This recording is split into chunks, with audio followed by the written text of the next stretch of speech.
Hi, it's Cassie with Cassie's Parlor, and I'm here with Save the Crafty YouTuber video blog hop, and I'm so excited to celebrate with you guys today.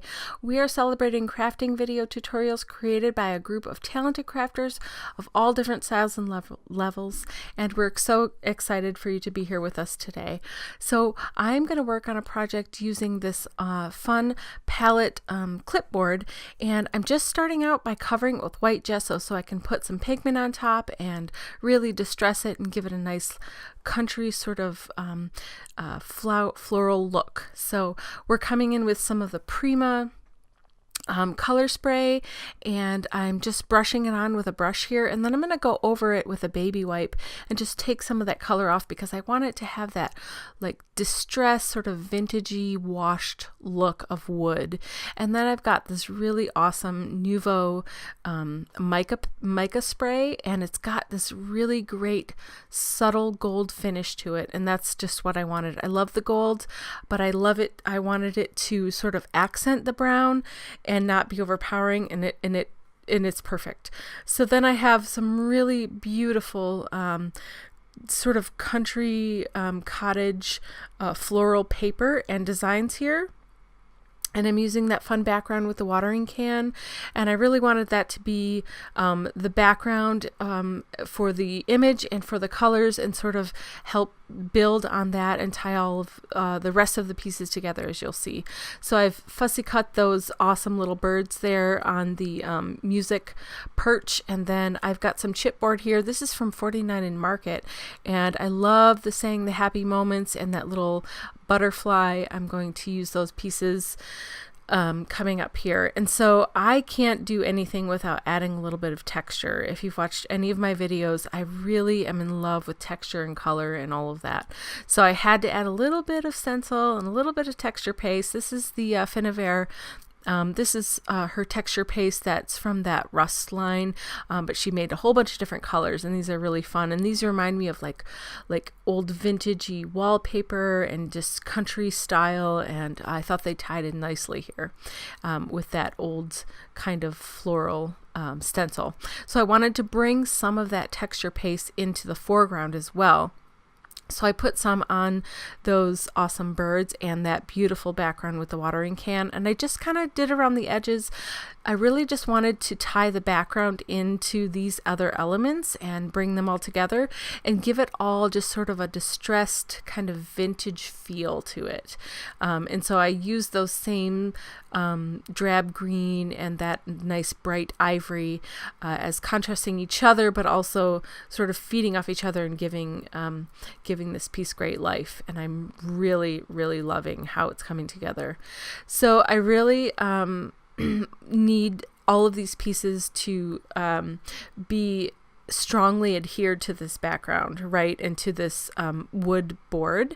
And so I tend to use a heavy gel medium when I need to stick something down, whether it's paper or chipboard or metal, anything. And there are lots of different choices, but today I'm using this super heavy gloss gel. That's what I had available, and it works great, but there are lots of choices that you can use. So next I had to include some of the Renia foiled paper, and if you haven't used this yet, you really ought to. It's super fantastic. It just adds so much love and life to your piece, no matter what you're doing, whether it's a card or a 3D element or a home decor piece like this is, or whatever you're doing. I mean, I have a really intricate die here from Crafter's Companion, and you look at this. I'm gonna get all those little bits out with my brush there, but look at how beautiful this die cut piece looks in this awesome foiled paper. And you're going to notice on one side it's green, the other side it's gold. So all the solid colors of Renia paper are color on one side and gold on the other. And so you get 2 for 1 that way. And I can't get enough of them. They're so fun to use in so many ways. Okay, so then I really love these birds, and I wanted them to stand out a little bit, but I don't necessarily want them to be the focal point. So I decided I'm going to use the Versified Clear and Pine Cone to just go around all of the edges just to give them some definition so that when I put them onto the layout, they're going to pop a little bit. And then I chose to use that same pine cone ink in the Versified Clear from Sukaneko to just give some definition to the edges of the board and that inner frame. And here I'm just adding some faux stitching. This is like oh geez, I'm not really sure what it is. It's a wheel that has looks like faux stitching. I'm sorry, I don't have a better answer, but it's very easy to use and a great way to cheat a little bit. So I'm using the Ultra Bond adhesive here to stick that Renia foiled paper down, and look at it's still vintagey, but it just adds a little bit extra love and shine and just I don't know, I just really can't get enough of it. So super excited. This is just some ribbon with some print on it. It's got like a scripty print. And so here I'm just really adding all of my elements to help draw your eye around the layout and provide a nice composition. And finally, I wanted those birds to stand out. So I'm using a foam dimensional adhesive, double-sided adhesive, to stick those birds on, and you'll see that included with the pine cone color here, the ink around the edges. You see how that really helps it have some separation from that background. I did the same thing with this flower. I just really love incorporating a lot of the same pieces all together. It really makes it more cohesive, and it gives you some more visual interest. This is just a piece of organza ribbon that I have, really pretty. I love that clip at the top. I just wanted to dress it up a little bit.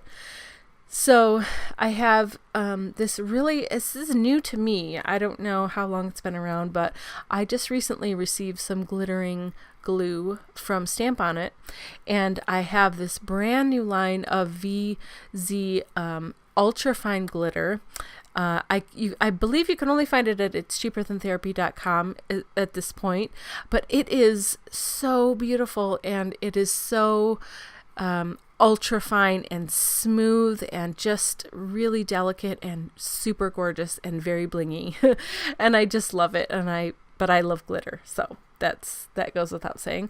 So I'm using that glitter glue just with my fingers to apply it all over these chipboard pieces, and then covering them with this awesome new glitter. So that first pink one was called Fancy Pink, and then the other one was the champagne color, and this is all the new VZ ultrafine glitter that I'm using. And the glue again was from Stamp On It.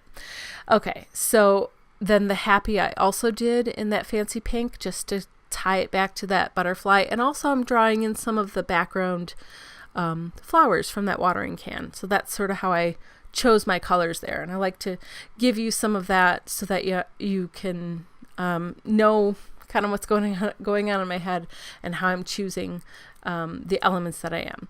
So finally, then, to display that the happy moments, I chose that chipboard background and distressed it a little bit. So here is my final piece. Added some pictures of my family.